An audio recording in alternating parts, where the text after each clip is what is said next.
তো একজন ভক্ত মহারাজজির কাছে প্রশ্ন করেছে, যেমন আপনি বলেন নাম জপের মাধ্যমেই সব কিছু সম্ভব হয়ে যাবে, কিন্তু সেই নাম জপে আমাদের রুচি কিভাবে উৎপন্ন হবে? ভজন বিনা নহি প্রেম, ছিনহু ভজন ন ছাড়িয়ে ধরিয়ে দ্রোণেম। যদি ভজনানন্দী সাধু মহাত্মাদের সঙ্গ পাওয়া যায়, যদি তাদের সঙ্গে সৎসঙ্গ করতে পারো, তাহলে আমাদের প্রতিদিন নামের মহিমা শুনতে পাবো। ধরুন আপনি প্রতিদিন এখানে আসতে পারবেন না, তাহলে মোবাইল থেকে তো সেটি শুনতেই পারেন। তাহলে আমাদের মধ্যে নাম জপের রুচি তৈরি হবে। যা কিছু আমরা শুনি সেই সব কিছুই আমরা মনে মনে ভাবতে থাকি। আমাদের মাহাত্ম্য বুদ্ধি নামের প্রতি তৈরি হয় যাতে, যেমন ধরুন আমরা রাস্তা দিয়ে যাচ্ছি এবং 5টি টাকা পড়ে আছে রাস্তার উপরে, শুধুমাত্র 5টি টাকা।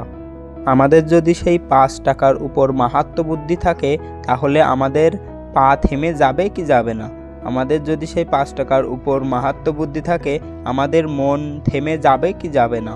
আর যদি আপনি ডিঙিয়ে সেটাকে চলে যান, তাহলে মন বারবার সেটি চিন্তা করবে কি করবে না? মাত্র 5টি টাকা, তারও চিন্তন মন করবে। আর যদি 500 টাকা পড়ে থাকে, তাহলে নিচু হয়ে সেটিকে উঠিয়ে নেওয়ার ইচ্ছা তৈরি হবে। তো দেখো, টাকার প্রতি মাহাত্ম্য বুদ্ধি থাকার কারণে আমাদের মন সেটির উপরে চিন্তা করছে। আর যদি আমাদের মনের বৃত্তি ধন সম্পদ স্বরূপ মেনে নামরূপী ধন সম্পদের উপর মাহাত্ম্য বুদ্ধি করে নেয়, যে পরম ধন রাধা নাম আধার, ভগবানের নামের থেকে বড় কোনো বল নেই, ভগবানের নামের থেকে বড় কোনো জ্ঞান নেই, ভগবানের নামের থেকে বড় কোনো সম্পত্তি নেই, ভগবানের নাম থেকে বড় কোনো সাধনা নেই, ভগবানের নাম ছাড়া বড় কোনো পুণ্য নেই, ভগবানের নাম থেকে বড় কিছুই নেই। ভগবানও যেখানে দ্বিতীয় নাম্বারে, ভগবানের নাম প্রথমে। ভগবানের থেকে বড় ভগবানের নাম। ভগবান যখন অবতার নেন, তখন তো কিছু লোককেই উদ্ধার করেন, কিন্তু নামরূপী ধন তো কোটি কোটি মানুষকে উদ্ধার করছে এবং আজ পর্যন্ত করে যাচ্ছে, এবং উদ্ধার করতে ছিল, উদ্ধার করতে আছে এবং উদ্ধার করতে থাকবে।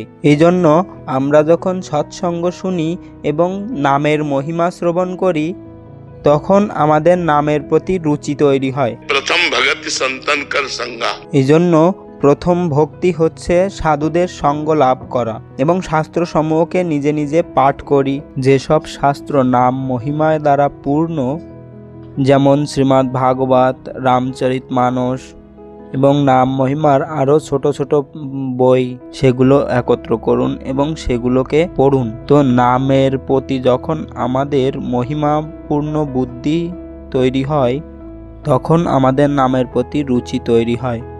এখনও আমরা নামকে মহিমাশালী হিসেবে দেখতে পাচ্ছি না। যেমন আমাদের যদি সুন্দর সুন্দর ভোজন কেউ দেয়, তাহলে নাম জপ বন্ধ হয়ে যায়। যদি বন্ধুর সাথে দেখা করি, তাহলে নাম বন্ধ হয়ে যায়। কোনো কর্মের প্রতি মনোযোগ দিলে নাম জপ বন্ধ হয়ে যায়, কারণ নামের প্রতি মাহাত্ম্য বুদ্ধি তৈরি হয়নি এখনো। আর যদি নামের প্রতি মাহাত্ম্য বুদ্ধি চলে আসে, তাহলে বন্ধুর সাথে কথা বলতে বলতেও ভেতরে ভেতরে নাম জপ চলতে থাকবে, রাধা রাধা রাধা। কথাবার্তাও বলবো এবং ভিতরে ভিতরে নাম জপও করতে থাকবো, এবং এমন মনে হতে থাকবে যে কখন বন্ধু এসব কথা বলা বন্ধ করবে, আমার নাম জপের প্রতি বিঘ্ন সৃষ্টি হচ্ছে। নামের প্রতি মাহাত্ম্য বুদ্ধির জন্ম নিয়েছে তখনই বুঝতে হবে, যখন ত্রিভুবনের লাজরশ্মি দিলেও নামের জপ ছেড়ে না যায় মুখ থেকে। শুধু ভারতের ঐশ্বর্য না, আমেরিকার ঐশ্বর্য না, ত্রিভুবনের অর্থাৎ ব্রহ্মলোক পর্যন্ত যত সব ঐশ্বর্য বৈভব আছে, তা দিলেও নাম জপ না ছুটে যায়, তখন নামের প্রতি মাহাত্ম্য বুদ্ধি হচ্ছে বুঝতে হবে। তাই যখন আমরা নামের মাহাত্ম্য শ্রবণ করি, তখনই আমাদের উৎসাহ বাড়ে নাম জপ করার। তাই আমরা রোজ সৎসঙ্গ শুনি। যদি আমরা প্রতিদিন সাধুদের সঙ্গে দেখা করতে নাও পারি, তো অনেক সাধুদের বাণী ইউটিউবের মাধ্যমে এখন শোনা যায়। যে সাধুজনের সঙ্গে আপনাদের মনের মিল হয়, আপনার ভেতরে ভেতরে এমন মনে হয় যে এনার বাণী থেকে আমার কল্যাণ হবে, তার বাণী শোনা উচিত। তেমন বাণী আমাদের শোনা উচিত নয় যেখানে ভগবানের মহিমাকে ছিন্ন করা হয়েছে, ভগবানের নামের মহিমাকে ছিন্ন করা হয়েছে, ভগবানের লীলা চরিত্রকে নীচ দেখানো হয়েছে। এরকম ধরনের বক্তারাও আছেন। তত্ত্ব একটাই, এটাকে কেউ অস্বীকার করতে পারবে না। বেদ বলছে একো ব্রহ্ম দ্বিতীয় নাস্তে, দ্বিতীয় কেউ নেই, সে একজনই। সেই পরম তত্ত্বই এমন সময় এসেছে রাম অবতার নিয়েছেন, এমন সময় এসেছেন কৃষ্ণ রূপে ধরাধামে এসেছেন, এমন সময় এসেছে যেখানে বরাহ রূপে তিনি ধরাধামে এসেছেন। সে বিভিন্ন রকমের অবতার ধারণ করতে পারে। সেই এই সমস্ত চরাচর জগৎ তৈরি হয়ে রয়েছে। এই যে যারা একজন আর একজনের কথার কাটিং করে বা নিন্দা করে, তারা ঘোর অজ্ঞানী, তারা নিশ্চিত নরকগামী। আমি উচ্চস্বরের সঙ্গে এই কথা বলছি কারণ বেদ যা বলে সেটাই সবার জন্য মাননীয়। পরমাত্মা একজনই, কিন্তু তার রূপ অনেক। যদি নিজের পরমাত্মাকে মান্য করে তুমি পরমাত্মার অন্য রূপকে অবহেলা করো এবং নিন্দা করো, তাহলে তুমি নরকগামী, তুমি তখন অপরাধী হয়ে গেলে। তোমার এই কথার জ্ঞান নেই যে সেই পরম তত্ত্বই এই সমস্ত রূপের মধ্যে বিরাজমান। সে অনেক রূপের মধ্যে ব্যাপ্ত হয়ে আছেন, অনেকের মধ্যে এক এবং একের মধ্যে অনেককে যে দেখে নিয়েছে সেই সত্যিকারের জ্ঞানী। यो मां पश्यति सर्वत्र सर्वं च मयि पश्यति तस्याहं न प्रणश्यामि सच में न प्रणश्यति। যে সর্বত্রই আমাকে দেখতে পায় এবং আমার মধ্যেই সব কিছুকে দেখতে পায়, আমি কখনো তার থেকে আলাদা থাকি না, ভগবান এরকম বলেছেন।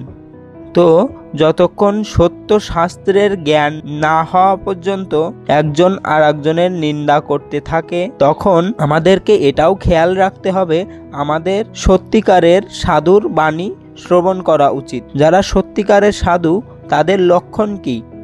যার ধনের সম্পদের কোনো চাহিদা নেই, যার মান সম্মানের কোনো চাওয়া পাওয়া নেই, যার স্ত্রীর প্রতি আকর্ষণ নেই, যে সাধু একমাত্র ভগবানের চিন্তার উপর স্থিত, তার বাণী শোনা উচিত।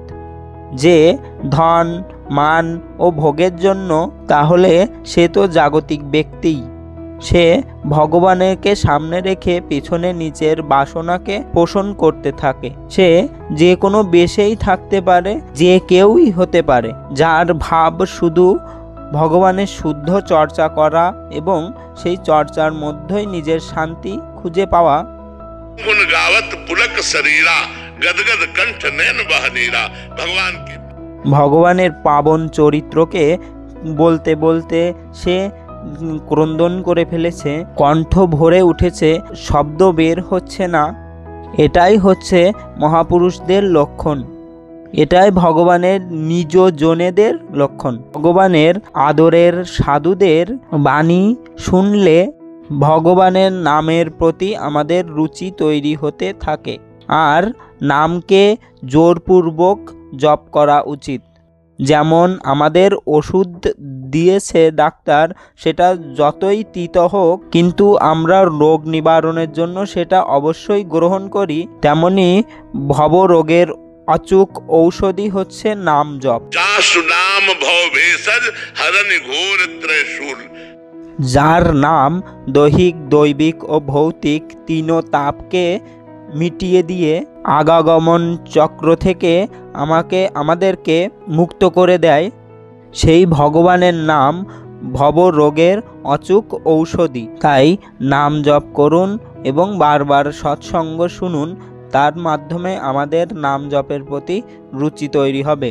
প্রিয় ভক্তবৃন্দ, আপনারা যারা এই পাঠ শুনছেন তারা এটি মনে করে শুনবেন যে পূজ্য গুরুদেবজি যা কিছু এই অধমের দিয়ে বলাচ্ছেন তা সম্পূর্ণ গুরুদেবের কৃপায়, এবং এখানে সম্পূর্ণ গুরুদেবের বাণীকে যথাসম্ভব বিশুদ্ধভাবে গুরুদেবের কৃপায় বাংলাতে অনুবাদ করা হয়েছে। তাই আপনারা কখনোই এটা মাথায় নিয়ে এই সৎসঙ্গ শুনবেন না যে এই বাণীগুলো এই অধমের দ্বারা কথিত। আপনারা সবসময় এটি মাথায় নিয়ে এই সৎসঙ্গটি শুনবেন যে এখানে যা কিছু বলা হচ্ছে তা সম্পূর্ণই পূজ্য শ্রী প্রেমানন্দজি মহারাজের মুখনিসৃত বাণী ও তার উপদেশ। জয় শ্রী রাধা বল্লভ লাল।